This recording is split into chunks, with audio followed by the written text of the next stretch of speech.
Hi, this is IK. Welcome to How a React Application Works from Start to End. It is edited version of former video. Our website features React application Tank 1 for the front end and use mock server data for the back end. The data can be accessed at the following URL. Initially, it's an empty array where we can perform CRUD operation, CRUD operation, create, read, update, delete, on members directly from the browser through our React application.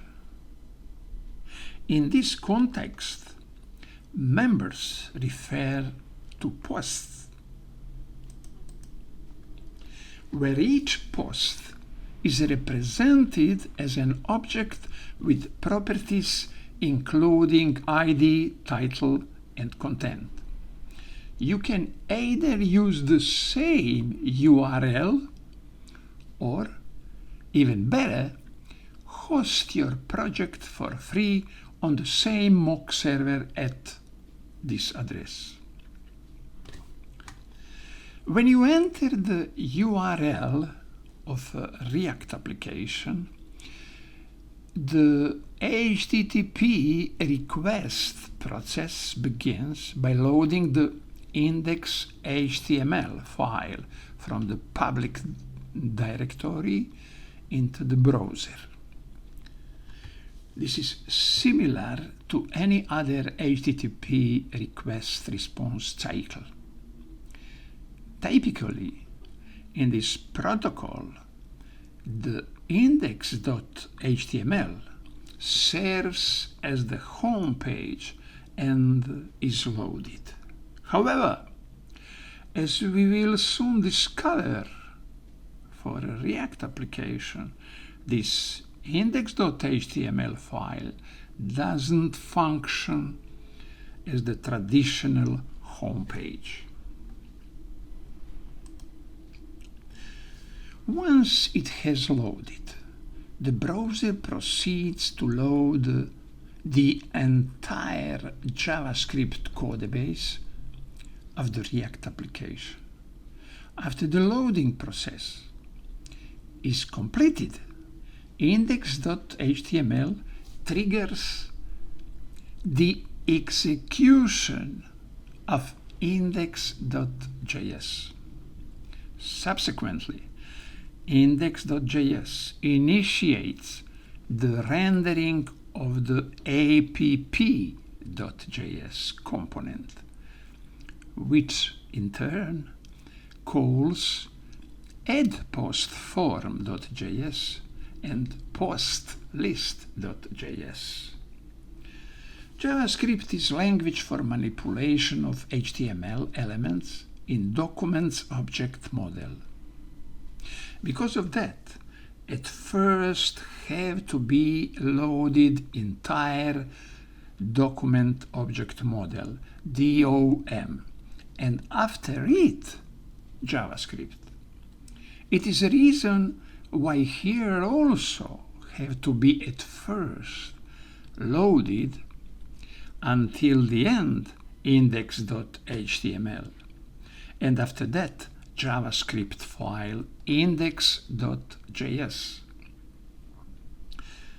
But here is not word of the manipulation, but React application needs HTML element named root for the present in browser actual web page. JavaScript is the language used to manipulate HTML elements within the document object model. Due to this, the entire DOM needs to be loaded first before JavaScript can be executed. This is why, in this context, the indexed HTML file must be loaded in its entirety before the JavaScript file index.js.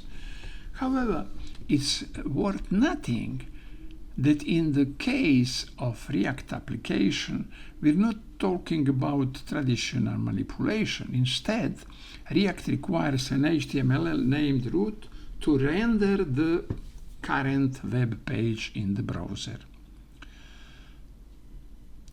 To ensure that the root element is in a document object model, index.html must finish loading before index.js is called. This rule has been a fundamental principle of JavaScript from day one.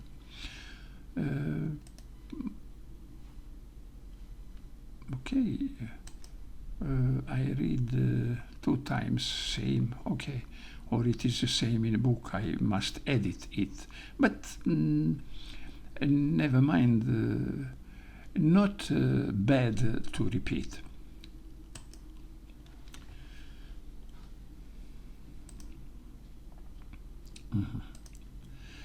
Index.js invokes the app.js component, initiating the rendering process. As the rendering progresses and reaches the child component add_post_form.js, it renders it. The rendering process continues through app.js until it reaches the second child component, post_list.js, and renders it. This process continues until it reaches the end, and we see the actual web page configured with the components app.js, add_post_form.js, and post_list.js. When you view the page source, you will consistently see index.html. This is why React applications are referred to as a single page application, SPA. It has to be like that because React application uses an element named root for its presentation in browser. Every web page is essentially an HTML document stored in memory as a document object model, DOM. React application encompasses 3 document object model DOM. First, the DOM of index.html, which is visible when you inspect the page source. Here it is. Second, the document object model DOM of the actual web page, which becomes visible after pressing F12 and choosing the Elements tab.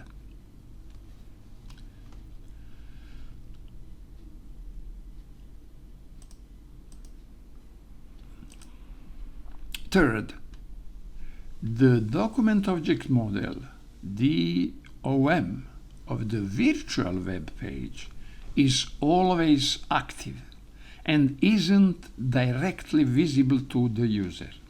It operates continuously, monitoring changes in data and comparing the virtual DOM to the actual DOM. Whenever a difference is detected, the virtual document object model DOM updates the actual DOM. Thanks to this mechanism, any changes in data are immediately reflected in the actual web page ensuring a responsive user experience in the browser.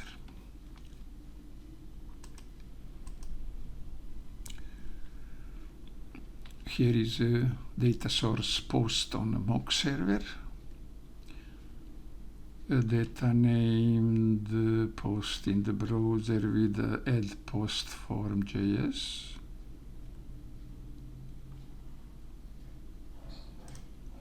It is it.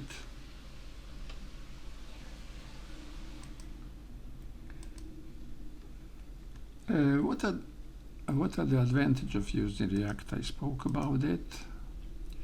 And here is a new part of books, what I started. How components, states, and props work. In React components play a central role. Within these components, states and props take on primary significance. Here, you'll find the story of each component along with their respective states and props. Together, they enable us to perform CRUD, create, read, update, delete, operations on post. While our application might seem to offer only one feature, managing post, it's versatile enough for various practical implementations like blogs, journals, diaries, newspapers, photo albums, and social networks such as Twitter, Facebook, YouTube, and more. All of these ideas can serve as inspiration for your practical applications, both during and after reading this book, using it as a reference. For instance, consider the PostList.js component as an e-commerce basket. This flexibility is made possible by the fact that CRUD operations are the essential building blocks for data manipulation in any web application. And our database, currently an array on the mock server, is a straightforward example. The knowledge you gain here regarding create, read, update, delete, CRUD, will be applicable in any create, read, update, delete scenario. This React application using an array on a mock server can be likened to an atom in the material world, forming the foundational